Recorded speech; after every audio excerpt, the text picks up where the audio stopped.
Hi everybody! In this video, we're going to go over section 3 of our TSI booklet. Okay, so the first one we are dealing with exponents.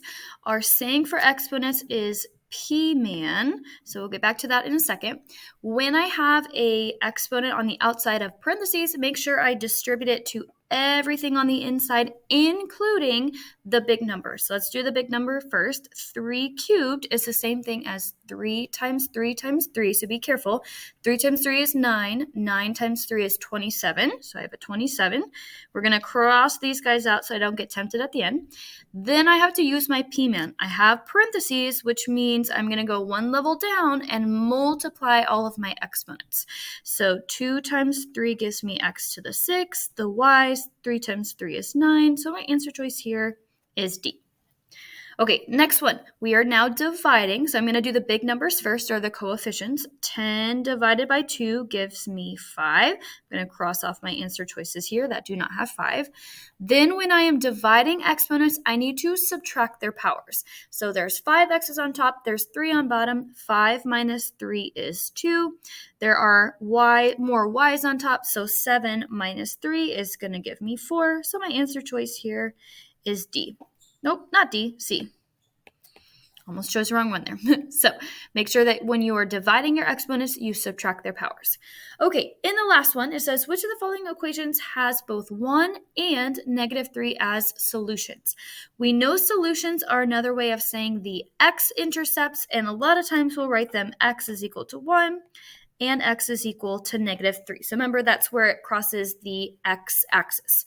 So here we're kind of going to go backwards. So I'm going to ask myself, where did they get x is equal to 1? Well, remember to find the x-intercepts where they cross. Here's -3, here's 1. First, we would have needed to factor our whatever our equation is. Then we would set each of these equal to 0, and then we would solve to get the x value by itself. So now we need to go backwards. So my question is, how did I get x equals 1? From what parenthesis would that have happened? Well, if I subtract 1 from both sides, I would get x minus 1 is equal to 0. And I'm like, oh, that must have been my first parenthesis, x minus 1. Same idea here. If I add 3 to both sides, x plus 3 is equal to 0. I'm like, oh, that must have been my second parenthesis. Now that I have both parentheses, I want to take my parentheses, multiply them out, so I get an answer choice that looks like one of these guys over here. So I'm going to do my box. Remember, we're going to put our first one on the top, x minus 1, our second one on the left, and then I'm just multiplying. X times x is x squared. This gives me -1x. This gives me a positive 3x, and 3 times -1 is -3. I can combine my x's together. So when I write this out, I get x squared. 3x minus 1x gives me 2x's, and then the -3 gets tacked on at the end. That is my answer, so I'm going to look carefully this time, and I should get my answer choice of A here. So when they give you solutions, really you're kind of working backwards from the factoring process. Okay, let's go on to the next one here. We are going to factor again. Now remember, when we have factor, our first step is always going to be, can I factor out my greatest common factor? In this case, x to the 4th and -1 don't have anything in common, so I'm good to go on to my next step. I need to determine, am I going to use my t-chart or am I going to use my difference of squares formula? When you have two values that are being subtracted, we're always going to try our difference of squares formula, which says a squared minus b squared, or two perfect squares when I subtract them, will always factor to a plus b times a minus b. That's a really, really important equation to remember. So if you want to take a second to write it down, please do so.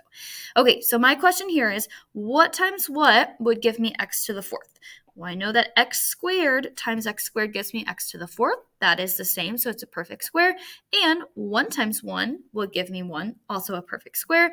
Per the formula, I'm going to add them together, and I'm also going to subtract them. I'm looking for my answer choices. I see this guy here matches what I wrote, so I know that's my answer. Now, let's say you forgot the difference of squares formula. That's okay.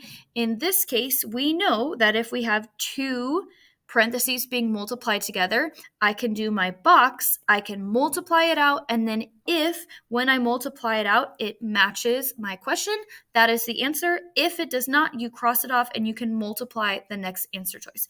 So there's a couple different ways. If you guys forget one method, usually there's another method that you can work backwards from the answers for to try and help you out there. Okay, on the next one, number 5, we have 2x squared plus 3x is equal to 2.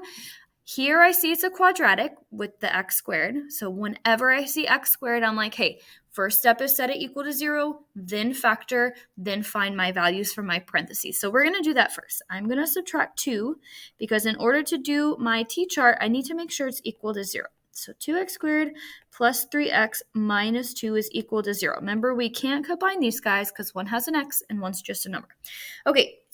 From there, I am going to do my t-chart, multiply first times last to give me -4 on top and a +3 on bottom.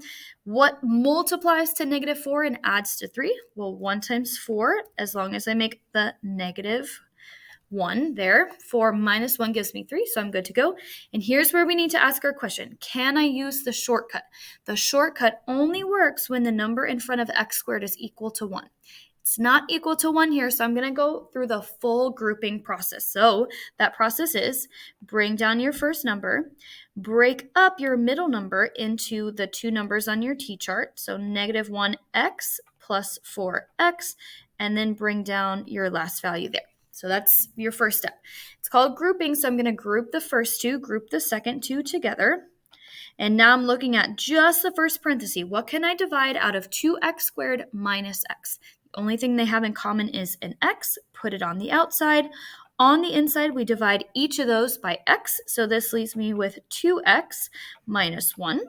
And then the second, I do the same thing. So what can I divide out of 4x minus 2? They have in common a 2. Make sure you put the 2 on the outside of that parenthesis. I have left over 2x minus 1. Still all set equal to 0. And from this point, I'm like, oh, I did it right. My two parentheses are the same. I'm going to cross them off and write them once. And then my leftovers go in my second parenthesis there. Okay, we're almost done. Hang with me. So now that I have two parentheses, in order to equal 0, either my first parenthesis has to equal 0 or my second parenthesis. So I'm going to do two separate equations. I'm setting 2x minus 1 equal to 0. Add 1 to both sides. 2x is equal to 1. Divide by 2 on both sides. So x is equal to 1/2. There's answer 1. The second parenthesis, x plus 2, I set it equal to 0. Subtract 2, and I get x is equal to -2. Those are my two answer choices. My answer choice here is D. Okay, yes, that is a lot of work. Your other option, I probably wouldn't have used this option here because I have fractions and I don't like working with fractions. But if you forgot how to factor, your other option is to take your two x values one at a time, and you're going to plug them in wherever you see x. And if when you plug them in, remember to follow PEMDAS, if your left side equals your right side, then you know that that is a solution or that is an answer. And you would check both of the x values, the -1/2 and the 2. And if they both have the left side equal the right side, then you know that is your answer. So that is your alternate option if you forgot how to factor on your TSI. Okay, let's keep moving. All right, number 6 says, a car traveling v miles per hour down a road has a braking distance of d feet when the road is dry, where d is equal to 3v squared, all divided by 50. What is v in terms of d? Okay, sometimes it's confusing what they're asking for, so if you're confused, just look at the answer choices and you're like, oh, it looks like they're just asking me to get v by itself. So that's what I'm going to do here, get v by myself. So in our equation, I like to put a box around v because that's what I want to get by itself on one side. Let's start with the division. I want to not have a fraction, so in order to undo divide by 50, I am going to multiply each side by 50. On the right, they're going to cancel. On the left, I have 50d is equal to 3v squared. Again, trying to get my v by itself, we need to move the 3 first, so I'm going to divide by 3 on both sides. So I get 50d over 3 is equal to v squared. Here's where you need to remember, how do I undo a squared? In order to undo a squared, we take the square root of both sides. Make sure on the left you take it of the whole entire fraction. On the right, they're going to cancel. So I get that the v is equal to the square root of 50d all over 3. I'm looking at my answer choices and I'm like, oof, I don't see that. But we're going to take this another step. If I'm dividing everything by the square root, not dividing, if I have a division and everything is under the square root, I can break it up and say that the top is under a square root and so is the bottom. That is totally legal. That number 50 is pretty big, so I'm guessing that we can maybe simplify our radical a little bit. So if y'all remember, when we are simplifying radicals, we do our t-chart. What times what gives me 50? Well, 5 times 10 gives me 50. This can be broken down into 5 times 2. Cross off what you have already broken up. We're looking for pairs of the same numbers. So I see a pair of 5s. When we find a pair, we circle it and we're going to write it once. Our lonely numbers have to stay on the inside of our radical. So the square root of 50 really simplifies to 5 square roots of 2. So I'm going to go ahead and take that and replace it in my v. So down here, I'm going to say v is equal to 5 square roots of 2. Input the d that was there, keep the 3 that was there, and I'm like, oh, that looks a little bit more familiar over here. I see my answer choice is D. So on these ones, again, if you don't know what they're really asking you to do, look at your answer choices to see if that kind of gives you a hint of what they're looking for. And then just remember, if we don't see our answer, see if we can continue to simplify a little bit more. Okay, I'm going to go ahead and erase a little bit of this to give myself a little bit more room. All right, on the next one, they are giving us an equation. It has an x squared, so I'm like, okay, that's a quadratic, which means that I'm probably going to need to factor. So I'm going to do that first. I'm going to rewrite this guy. I'm going to multiply my first term times my last term. Remember, the number in front of x squared is really a 1. So 1 times 36 gives me 36. On the bottom is a negative 12. Make sure you include the negative. What times what gives me 36 and then adds to negative 12? Well, 6 times 6 gives me 36 and adds to a positive 12. But remember, 2 negatives, when I multiply them, also give me a positive. So negative 6 plus a negative 6 would also give me a negative 12. So I'm like, cool, I found my factors. Now this is exciting because there is a 1 in front of x squared, which tells me I can use my factoring shortcut. The shortcut says write 2 parentheses, drop an x, and all I'm doing is inputting my 2 numbers on my t-chart into those parentheses. So x minus 6, x minus 6. And I'm like, oof, I don't see my answer choice there. But if they are the same value, we're like, oh yeah, that just means I have x minus 6 twice. So I'm going to put it in parentheses squared, which means my answer choice here is B. All right. Oh, we missed one here. Okay, last one here. So it says simplify, and they give us all this good stuff. Remember, when we are adding and subtracting different x values with different exponents or different terms, we can only combine exactly like terms. So my x to the 5th can only combine with more x to the 5th. It's hard to say. And then 2x squared can combine with this negative 3x squared. So let's do our x to the 5th first. 7x to the 5th minus 1 would give me 6x to the 5th. Then I'm going to do my 2x squared minus 3x squared gives me negative 1x squared.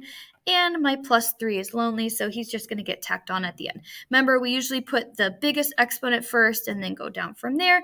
And that makes my answer choice. Let's see what we got here. Down here, D. So 6x to the 5th minus 1x squared plus 3. Remember, when you're adding and subtracting, you don't ever change the exponent here. It's always going to stay the same. Okay, there's your overview on section 3. If y'all have questions, come find me. If not, I will see y'all in the next one.